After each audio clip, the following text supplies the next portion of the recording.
This week's all-new episode of Star Wars Rebels was called Brothers of the Broken Horn, and it found Ezra starting to feel all the pressure that's being put on him by both Rex with blaster training and Kanan with his regular Jedi training. For a second, he begins to long for the good old days when no one told him what to do, also the days when he was, an orphan who had to steal to eat, but he chooses not to mention that stuff. He does, however, choose to shirk his chores and respond to a distress call from the Rebels' favorite black market figure, Vizago. But the thing is, Ezra doesn't meet Vizago, he instead meets Hondo Ohnaka, the former pirate lord everyone will remember from the Clone Wars series. He's older now and sporting a beard made out of horns, but he's just still as slippery and slimy as ever. Once again, voice acting legend Jim Cumming reprises the role, and he just makes this part sing. No wonder the Rebels writers wanted him back so badly. Ezra wants to get his hands on some power generators. Hondo has these generators, and before you can say Shanghai, Ezra ends up getting himself dragged along to help Hondo in one of his shady underground deals. One that just so happens to be involved with James Hong's crime boss alien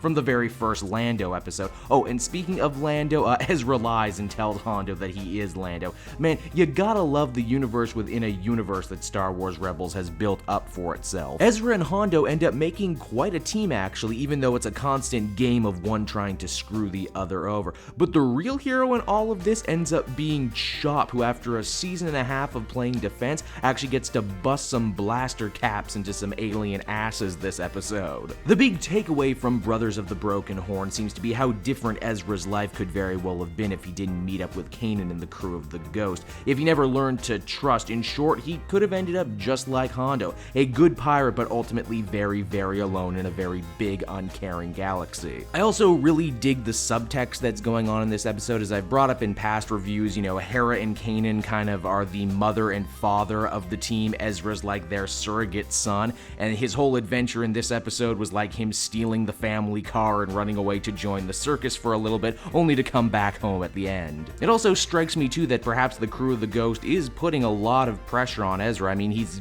younger than even Luke was when he joined the rebellion, and they're already expecting so very much of him to be a soldier, to be a Jedi, to be, the banner carrier for the Force and everything. It's a lot to put on a young kid. In summation, Brothers of the Broken Horn was another stellar episode in the Rebels lineup. It gave Ezra some time to grow as a character away from the rest of the cast. It offered up two amazing voice cameos from two of my favorite performers, and provided some of the most creative action the show has seen overall. In the end, I give it a 9 out of 10. Good stuff. Hey everyone, thanks so much for watching my newest video. I hope you enjoyed it, and I hope you'll feel like checking out some more videos I have on offer here at Cape Joel.